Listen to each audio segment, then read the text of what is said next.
राम राम भाई सारा ने हर महादेव। एक नई फिटनेस वीडियो में सबका आपका स्वागत है। तो भाई एक बात लगातार चर्चा में चल रही है, ये कह रहे हैं कि आप खुद बोल रहे हो कि हम शरीर रूप में नहीं हैं, आत्मा रूप में हैं। तो इस शरीर की मेहनत कसरत करने की, व्यायाम करने की और एक अच्छी डाइट फॉलो करने की ज़रूरत ही क्या है? ये शरीर तो नष्ट हो जाएगा। तो भाई यह बिल्कुल सच्चाई है, ये शरीर तो नष्ट हो जाएगा। लेकिन यह भी सच्चाई है, जब तक इस जीवात्मा ने इस परमात्मा ने मिलाने का माध्यम भी वो शरीर है, या जीवात्मा जो इस शरीर में आ रही है मनुष्य शरीर में, तो यो एक माध्यम है ये शरीर। तो यो भी स्वस्थ रखना हमारी प्रथम जिम्मेदारी है, क्योंकि सबसे पहले इस जीवात्मा का जो संबंध है वो हमारे शरीर के साथ जोड़ा था। तो और दूसरी बात यह भी सुनी होगी आपने कि एक स्वस्थ शरीर में ये स्वस्थ मन का निवास रहा है। तो जब तक हमारा शरीर स्वस्थ नहीं रहेगा तब तक हमारा मन स्वस्थ कैसे रहेगा? तो सबसे या बिल्कुल गलत सोच है, एक्सक्यूज़ है जो ये दे रहे हैं, वो आलसी व्यक्ति है जो ये एक्सक्यूज़ दे रहा है कि भाई ये शरीर नस्वार है, तो नष्ट हो जाएगा, हो जाने दो, इसने नष्ट इसकी संभाल रखने की जरूरत क्या है? तो ये देखो, अब हम अगर शरीर का ध्यान नहीं रखेंगे तो ये शरीर में तरह तरह की बीमारियाँ इसने घेर रहेंगी।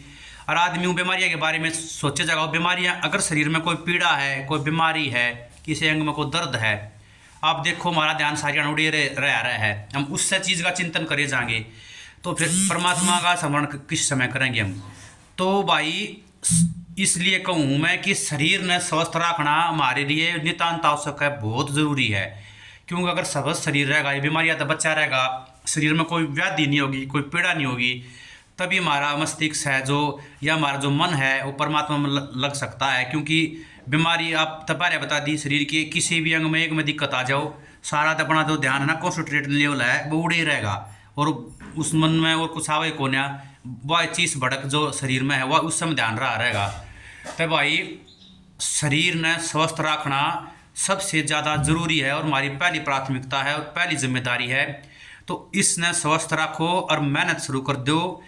कोई भी एक्सक्यूज मतलब इसकी तुलना नहीं कर सकता शरीर स्वस्थ शरीर की, क्योंकि स्वस्थ शरीर ही सच्चा धन है। आपने देखा भी होगा, एक आदमी चाहे अरब खरबा का मालिक है, अगर उसके शरीर में कोई बीमारी है, तो व्याधि है, तो सबसे ज़्यादा दरिद्र है इस संसार का। क्यों? वो सारा वो चीज़ फेरा हुआ है, उस ना तो उसका वो भोग कर सकता और ना उस सारा ध्यान उसका उस बीमारी में पड़ा रहेगा। तो जो सच्चा धन है, सबसे ज़्यादा धनवान व्यक्ति वो है इस सृष्टि का, जिसका स्वस्थ शरीर है, जिसमें कोई व्याधि नहीं है, जो बिल्कुल फिट है। तो भाई मेरे छोटे बड़े भाई सारे हैं, देखूँ मैं रात ने एक दो बजे तक फ़ोन चलावे हैं, तड़के 9 10 बजे तक उठते नहीं, और फिर उठते ही एक्सक्यूज़ देते हैं और मेहनत करते नहीं। तो भाई सुधर जाओ, यो शरीर में ही आप जवान हो, ये फिट है, इसने फिट रखना आपकी सबसे बड़ी प्राथमिकता है। तो सब अपनी मेहनत शुरू कर दो, एक अच्छी डाइट शैली का पालन करो, एक जीवन शैली का, बाहर का तला भुना फास्ट फूड है, ये सारे चाउमीन बर्गर पिज्ज़ा ये जहर ये सामान है, इसने दो छोड़ अपनी घर की बनी और शुद्ध डाइट खाओ और अपने शरीर में स्वस्थ रखो भाई। तो भाई आशा करता हूँ कि वो भाई समझ गया होगा जो ये कहता शरीर स्वस्थ रखना क्यों ज़रूरी है। तो स्वस्थ शरीर रखना एक बार फिर बता दूँ मैं, निष्कर्ष इसलिए ज़रूरी है कि स्वस्थ शरीर में स्वस्थ मन का निवास करा है, स्वस्थ मस्तिष्क का निवास करा है। तो भाई परिश्रम करो, बढ़िया अच्छा खाना खाओ, अच्छे विचार रखो और परमात्मा का लगातार स्मरण करते रहो भाई। हर हर महादेव, जय श्री राम।